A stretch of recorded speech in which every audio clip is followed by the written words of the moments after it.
सज्जनों, चलो तो उसी स्थान पर चलते हैं जहां परम आदरणीय श्री सूत जी महाराज ने 88,000 ऋषियों को श्रीमद् भागवत कथा सुनाई। 88,000 ऋषि। वो कौन सा स्थान है? नैमिषारण्य। नेम से सूत मासीनम।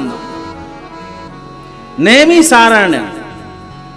आज नैमिषारण्य में 88,000 ऋषि बैठे हुए हैं, शौनकादि ऋषि जिनको बोलते हैं। और महाराज बैठ करके गोविंद का चिंतन कर रहे हैं। और चिंतन में क्या सोच रहे हैं कि हमको गोविंद के चरणों में अनुरक्ति कैसे लगेगी।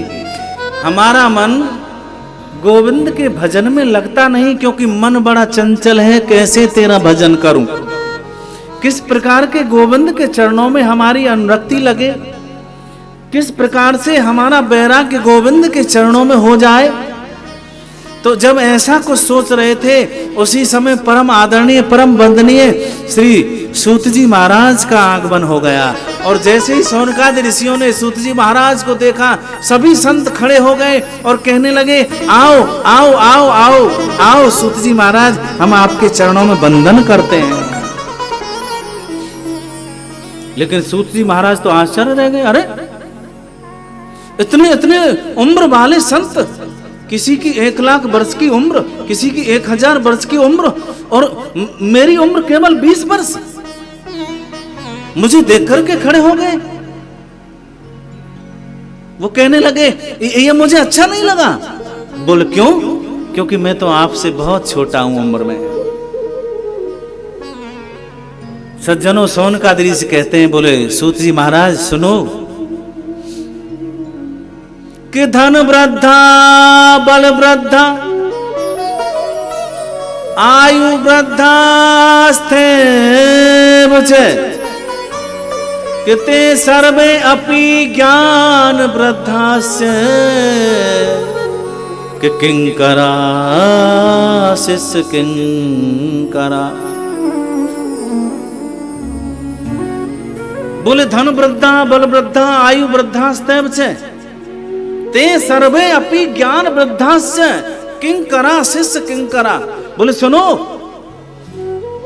जो धन में बड़े होते हैं वो बड़े नहीं होते, जो बल में बड़े होते हैं वो बड़े नहीं होते, जो आयु में बड़े होते हैं वो बड़े नहीं होते। बोले ते सर्वे अपि ज्ञान वृद्धास्य, जो ज्ञान में बड़े होते हैं वो सबसे बड़े होते हैं। शौनकादि ऋषियों ने कहा, हे परम आदरणीय श्री सूत जी महाराज, आप तो ज्ञान नाम अग्रगण्यम, आप तो ज्ञानियों में श्रेष्ठ हो, इसलिए आप बड़े हो हमसे, उम्र नहीं देखी जाती, आप ज्ञानी हो। और सुनो, आपने हमारी मंडली के मध्य में आकर के एक प्रकाश फैला दिया कि अज्ञान ध्वांत विध्वंस सूर्य कोट संप्रभा सूताख्यायी कथा सारम कि मम कर्ण रसायनम। आप तो महाराज हमारी सभा में हमको ऐसा लगा कि करोड़ों सूरज हमारी सभा में आ गए हों, हमारी मंडली के मध्य में आ गए हों। सूर्य कोट संप्रभा, प्रकाश फैला दिया। लेकिन हम आपसे हाथ जोड़ करके यही विनती करते हैं कि सूताख्यायी कथा सारम मम कर्ण रसायनम। हमको सूत जी महाराज आप कथा का सार बताएं, और जो हमारे श्रवणों को, हमारे कानों को जो सुंदर, जो गोविंद रूपी नाम का रसायन प्राप्त हो, वो रसायन हमारे कानों में भर दें, वो रसायन हमको सुनाएं, भगवान की कथा हमको सुनाएं, गोविंद की कथा हमको सुनाएं।